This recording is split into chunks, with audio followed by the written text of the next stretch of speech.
अगर मैं अभी जो भी ये पॉइंट्स अभी बताऊंगी, अगर ये सारा पॉइंट्स आपने ऑलरेडी कर रहे हैं, ठीक है, तो आप ऑलरेडी सक्सीडेड हो। अगर नहीं है, जो भी आपके पास थोड़ा मिसिंग आउट है, तो शायद ये पीपीटी में मैंने उतना पॉइंट्स ऐड किए। तो अगर ये पॉइंट्स ऐड करने से हमारा जो जर्नी है वेद एलिक्सर का, इट विल इम्प्रूव। वो कैसे इम्प्रूव करे, सक्सीड करे, वो हम देखेंगे। तो सबसे पहले तो हम क्या बात करते हैं वेद एलिक्सर में, मैनेजमेंट ऑफ एग्जिस्टेंट कंडीशन। ठीक है, अगर आप एक पेशेंट के पास जाते हैं, उनको कुछ डायबिटीज है या थायराइड है, तो सबसे पहले जाके क्या बोलते हैं, जो भी एग्जिस्टेंट कंडीशन है उसके बारे में जो भी आपको पता है वो आप पेशेंट को एक्सप्लेन करते हैं। एंड आप क्या बताते हैं, सबसे पहला आपको बताना है होम रेमेडीज एंड बेनिफिट्स। उसका होम रेमेडीज हम क्यों दे रहे हैं, प्रोडक्ट के बारे में नहीं बताना, पहले होम रेमेडीज एंड बेनिफिट्स के बारे में बताना। तब जाके उनको कॉन्फिडेंस आता है, ओ ये मतलब सिर्फ डाइट एंड होम रेमेडीज में हमारा ट्रीटमेंट करते हैं। जो भी मेडिसिन शुगर के लिए एलोपैथिक टैबलेट को ले रहे हैं, उसका बेनिफिट क्या है और उसका डिसएडवांटेजेस क्या है, वो कैसे हम टेपर डाउन कर सकें, और उसको करने से सिर्फ home remedies and diet plan में आप कैसे अपना शुगर कंट्रोल कर सकते हैं, ठीक है, वो आप बताएं। फिर proper diet plan for each condition, हमारे पास ये डाइट है, ये कंडीशंस के लिए ऐसा ऐसा करना है, आप डाइट बुक दे देंगे उनको एक। फिर lifestyle changes for each condition, tapering down the doses of allopathic medicines, ठीक है। फिर आप समझाएंगे उनको कि कैसे टेपरिंग डाउन करना है एलोपैथिक की दवाइयाँ, और following up patients for their health updates. ये जो फॉलोअप है ना, ये मैंने ऑब्जर्व किया है पेशेंट में कि डिस्ट्रीब्यूटर्स फॉलोअप नहीं करते। अगर कुछ भी उनको ऊपर नीचे हुआ, 2 दिन के बाद वो नंबर दे दे डॉक्टर का, ये वल्लरी मैम है, बात कर लो, ठीक है। फिर पेशेंट का कॉल मुझे आ जाता है। तो 1 महीना ज़्यादा हुआ, पेशेंट को अगर कुछ ऊपर नीचे हुआ ना, अगर इम्प्रूवमेंट हुआ तो फ़ोन नहीं करता, अगर कुछ इम्प्रूवमेंट नहीं मिला तब जाके डॉक्टर को फ़ोन आता है। तो following up of the patient is very very important. समझाना पेशेंट को कि ये 1 हफ्ते में नहीं होगा, 1 महीने में नहीं होगा, इट विल टेक टाइम, ये टाइम लेता है। अगर आप सिर्फ एक दोपहर का खाना अगर आप ठीक से खाए तो क्या आपका शुगर लेवल ठीक हो जाएगा? नहीं, तीनों मील्स आपको ना, और ऐसे आपको 1 महीने करना है, तब जाके आपका शुगर लेवल डाउन होता है। सिर्फ एक टाइम का खाने से कुछ नहीं होगा। तो ऐसे शुगर लेवल अगर आपको विदाउट मेडिसिन आपको इम्प्रूव करना है हमारा प्रोडक्ट्स एंड होम रेमेडीज के, तो आपको क्या करना है, 1 महीने जो भी आप स्ट्रिक्ट डाइट कर रहे हैं ना, जैसे हॉस्पिटल में यही लेना है, यही खाना खाना है, यही डोज करना है, वैसे वाला मेंटालिटी 1 हफ्ते के लिए, 1 महीने के लिए पेशेंट को रहना चाहिए, तब जाके इम्प्रूवमेंट मिलेगा। तो इसके बारे में आप बहुत स्पेसिफिक होना जरूरी है। Clarifying patients doubts and queries, okay, तो ये भी बहुत इंपॉर्टेंट है। प्रोडक्ट्स दे के आते हैं और पेशेंट पूछते हैं कि इनको कैसा लेना है, प्रोडक्ट को कैसा लेना है, कैसे पीना है, तो ले लो डॉक्टर का नंबर, कॉल करो। ऐसे बहुत सारे कॉल्स मुझे आए, एज माय एक्सपीरियंस मैंने ये पॉइंट्स डाले हैं। तो तभी जाके पेशेंट्स को बताइए ये मिला के लेना है, कितना 5 मिनट का काम है। क्लैरिफाइंग पेशेंट्स डाउट्स एंड उसका क्वेरीज, ये करने से क्या होगा, होम रेमेडीज पीने से क्या होगा, डाइट फ्लैक्सीन लेने से क्या होगा, वेद नेचुरल किस लिए देते हैं, वेद पावर किस लिए देते हैं, टूथपेस्ट किस लिए है, चाय किस लिए है, एक सेंटेंस आप बोल दो। Proper guidance to the patients or educating them about their health condition, medicines and improvements, ठीक है। सिर्फ मेडिसिन्स एंड इम्प्रूवमेंट, मेडिसिन्स और कंडीशन के नहीं, उनका इम्प्रूवमेंट के बारे में भी आपको बताना है। जैसे कि फिजिकल इम्प्रूवमेंट, फॉर एग्जांपल अभी लिवर सिरोसिस है या कोई किडनी का पेशेंट है, पाँव में स्वेलिंग है, ठीक है, तो उनको बताना है, जब आप मेडिसिन प्रोवाइड करते हैं उनको, you have to tell that patient 1 हफ्ता मैक्सिमम 10 डेज लेगा, ये थोड़ा थोड़ा इम्प्रूवमेंट आपको मिल जाए। तो अगर आप सिर्फ मेडिसिन देने से इम्प्रूवमेंट के बारे में भी आप बात करेंगे तो पेशेंट की ज्यादा कॉन्फिडेंस हो जाएगा। He will trust you. फिर बाद में 10 डेज के बाद पेशेंट खुद आपको कॉल करेगा, हुआ या नहीं हुआ, ठीक है, कितना % हुआ है, वो सब कुछ आपको वो एक्सप्लेन करेगा। तो वहाँ पे डिस्ट्रीब्यूटर एंड पेशेंट का जो रिलेशन है ना, वो इम्प्रूव हो जाए। Customer and distributor relationship improve करना इम्पॉर्टेंट है। तो इसकी वजह से क्या होगा, जब भी आप अवेलेबल होते हैं पेशेंट के साथ, जब भी उनका फोन आता है, जब आप रिसीव करके उनको समझाते हैं या बात करते हैं उनसे, तो उनको एक ट्रस्ट बिल्डअप होता है। तो अगर वो पेशेंट का घर में किसी को भी प्रॉब्लम है, तुरंत वो आपके पास सॉल्यूशन मांगने के लिए आएंगे, तुरंत आपको ही डायल करेंगे। तो ये रिलेशन आपको मेंटेन करना बहुत जरूरी है। Take away point, be patient with patients. Okay, patient के साथ बहुत अच्छे से आपको मतलब पेश आना है। Being gentle makes you gentleman. Okay, आपको जेंटल रहना है। पहले पेशेंट्स का सुनो, जो भी वो कहते हैं पहले यू हैव टू लिसन, ठीक है। वो जो भी, जैसे उनको वहाँ पे ये हो रहा है, बार बार वही कहते हैं, लेकिन बहुत ज़्यादा हो रहा है तो you can stop them at same time. Always listen about their problem first. Take the patient pressure off by giving them proper guidance. जैसे मैंने improvements के बारे में बताया, उनको वो CKD पेशेंट को क्रिएटिन लेवल लेके बहुत प्रेशर होता है, डायलिसिस जाना है, मेरा किडनी फेल हो गया है करके, और बहुत दिन से वो प्रेशर उनके सर पे ऊपर रहता है। जब आप इम्प्रूवमेंट्स के बारे में बात करते हैं तो थोड़ा बहुत प्रेशर ऑफ उनका अब हो जाता है। तो उसका क्या बेनिफिट है, प्रेशर वहाँ पे कम होने से या आधा पेशेंट को वहाँ पे रिलीफ। तो मेंटल फैक्टर तो एटलीस्ट क्लियर है। अभी हमारा काम तो बहुत आसान है, अभी सिर्फ फिजिकल फैक्टर को हमें क्लियर करना है। Be interested in your patients, give them full attention, ठीक है। पेशेंट के साथ अगर आप लिसन कर रहे, मतलब जो भी उनका प्रॉब्लम्स है उनके साथ बैठे हैं, तो अच्छे से मतलब सुनो और उनको फुल अटेंशन दो। Always ask them right question. Disease कब से है, क्या है और कैसे हुआ, फैमिली हिस्ट्री है, क्या क्या सिम्टम है।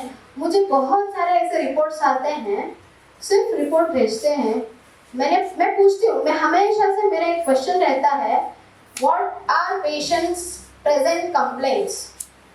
रिपोर्ट में तो कंप्लेंट नहीं होता, पेशेंट का जो कंप्लेंट्स है वो पेशेंट खुद बताता है, नहीं तो जो उनके पास गए हैं वो बताना चाहिए, है ना। सिर्फ रिपोर्ट भेजने से पता नहीं चलता। रिपोर्ट में लुक नॉर्मल, कभी कभार रिपोर्ट नॉर्मल होता है, ठीक है, लेकिन पेशेंट्स का सिम्टम्स कुछ अलग ही होते हैं। इसीलिए पेशेंट का symptoms are always necessary.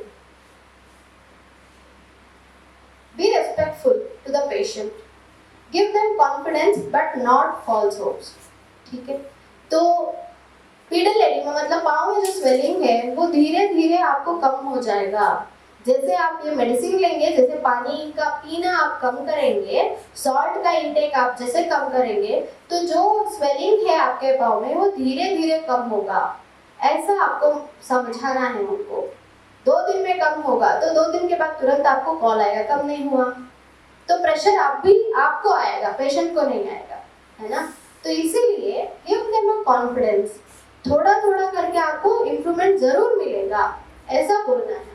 Identify positivity, उनके पास बहुत सारे पॉजिटिव कुछ मतलब कम होता है, जैसे कि ऑलरेडी वो बर्डन होता है उनको, तो थोड़ा बहुत जो भी है पॉजिटिव उनमें आपको ढूंढना है।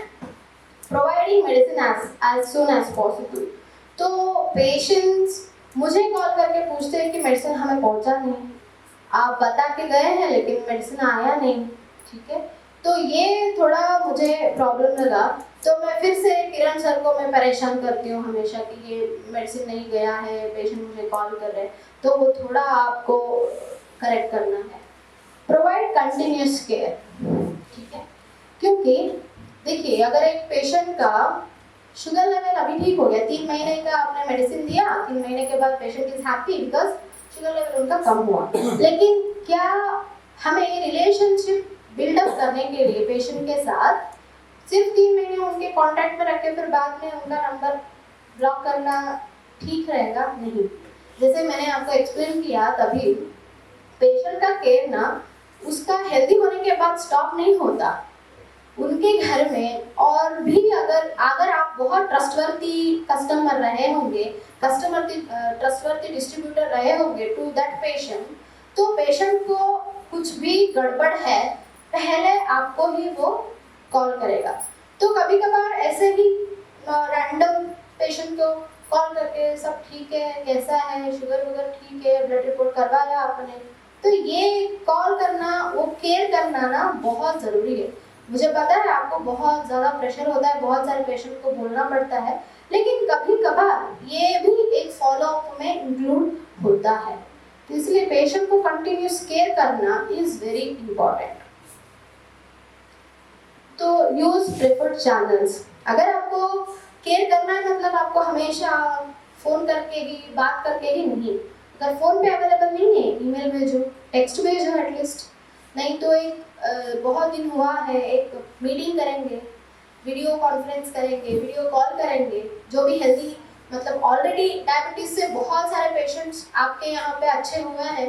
तो अभी सर आप बोल रहे थे बहुत कैंसर पेशेंट ये हो गया है, तो 30 कैंसर पेशेंट को लेके एक वीडियो कॉल मीटिंग कीजिए, तो उसमें 2-3 और कैंसर पेशेंट को इन्वॉल्व कीजिए जो अभी मेडिसिन ले रहे हैं, तो उनको थोड़ा कॉन्फिडेंस आ जाएगा, है ना। ऑलरेडी 30 लोग ठीक हो चुके हैं तो मैं भी हो जाऊंगा, है ना। वो एक जो पॉजिटिविटी है, जो वो ट्रस्ट है पेशेंट को, कॉन्फिडेंस, वो ही उनको थोड़ा मतलब मेंटली हल्का कर जाएगा, ठीक है। ये जो भी मैंने अभी डिस्कस किया, ये कैसे हमें हेल्प करता है, ठीक है। एक मतलब हमारे मार्केटिंग वाइज पे या प्रोडक्ट के वाइज में improves customer satisfaction and retention. Customer satisfy तो हो ही जाता है ना, ये सब कर रहे हैं हमारे लिए, ये सब कर रहे हैं, कौन करता है, घर पे नहीं पूछते, ये लोग हमें पूछ रहे हैं, तो ये थॉट तो आता ही आता है पेशेंट को। तो patients who have voice in the treatment feel respected and heard. जब आप अच्छे से उनको बताते हैं, समझाते हैं, रेस्पेक्ट देते हैं, तो पेशेंट को एक बहुत अच्छा सम्मान जैसा फील होता है। तो this leads to them being more engaged with their treatment. तो वो ना बहुत लॉयल रहते हैं वो ट्रीटमेंट को, मतलब जब भी कुछ हुआ है, इम्प्रूवमेंट है, जब आप ऐसे रैंडमली बोल जाते हैं कि कुछ गड़बड़ हुआ तो मैसेज कीजिए या कॉल कीजिए, ऐसा बोलते हैं, लेकिन वो सीरियसली लेते हैं, वो पर्सनली लेके आपको उनका जो भी ऊपर नीचे है, जो भी इम्प्रूवमेंट्स है, वो आपको टेक्स्ट करते हैं, तो वो फॉलो करते हैं सिंसियरली, वो आपका जो भी बोलते हैं वो फॉलो करते हैं। तो आपका जो सर्विस उनको बहुत अच्छा लगता है, तो उससे 10 और लोगों को बोलते हैं, आपका नाम ही बोलते हैं, आप इनसे कांटेक्ट कीजिए, इनका केयर बहुत अच्छा है, इनका सर्विस बहुत अच्छा है, वो एक्सप्लेन बहुत अच्छा करते हैं, बहुत अच्छे से बात करते हैं ना, and more likely to stay loyal to a health care provider. Next, improves patients long term health and wellbeing. जब बहुत सिकेरी या कैंसर, ये बहुत लॉन्ग टर्म का मेडिसिन होंगे, 6 महीने 1 साल जैसा होता है, लेकिन कोई आपको 6 साल या 1 साल तक कोई भी नहीं टिकता। अगर इम्प्रूवमेंट 1 महीने में पेशेंट को नहीं मिलता है तो वो 6 महीने तक इम्प्रूव नहीं टिकता है, जहाँ भी उसको इम्प्रूवमेंट मिलता है वहाँ पे हो जाता है ना। तो इसीलिए क्या करना है, patient is engaged in their health. जब भी आप मेडिसिन देते हैं, जब भी आप सम्मान, रेस्पेक्टफुली या कंटिन्यू केयर देते हैं, आप पूछते हैं उनसे कि कैसा है, मेडिसिन ले रहे हैं, फॉलो अप कर रहे हैं, या डाइट के बारे में पूछते हैं, तब जाके long term choices when managing their health and well-being, they are more likely to catch symptoms of illness and disease in their earlier stages and will seek treatment before it becomes an issue। ठीक है, जब वो long term में अभी कुछ पहले एक cancer patient में एब्डोमिनल कैंसर है, उस पेशेंट को उनका मेन कंप्लेंट कैंसर नहीं है, उनका मेन कंप्लेंट खाना नहीं खा पा रहे हैं, जो भी मुंह में डालते हैं पूरा बाहर आ रहा है, लेकिन वो पेशेंट को कैंसर के बारे में उतना मतलब हेडेक नहीं है, ठीक है, खाना नहीं खा पा रहे, ये उनका फैमिली का भी कंप्लेंट है एंड खुद वो पेशेंट का कंप्लेंट है। लेकिन खाना इज अ सिम्टम, हमें खाने को मतलब ठीक करना वो ट्रीटमेंट नहीं है हमारा ट्रीटमेंट होगा कैंसर के लिए, है ना। तो मेन पेशेंट का ये तो लॉन्ग टर्म इलनेस हुआ, 6 महीने का या 1 साल का तो लॉन्ग टर्म इलनेस है ना, कैंसर का लॉन्ग टर्म इलनेस है। उसके अंदर आप जो भी मतलब सिम्टम्स इम्प्रूव करते हैं ना, तो वो सिम्टम्स बहुत फिर से नहीं आने के लिए वो हमेशा आपको टच में रहता है।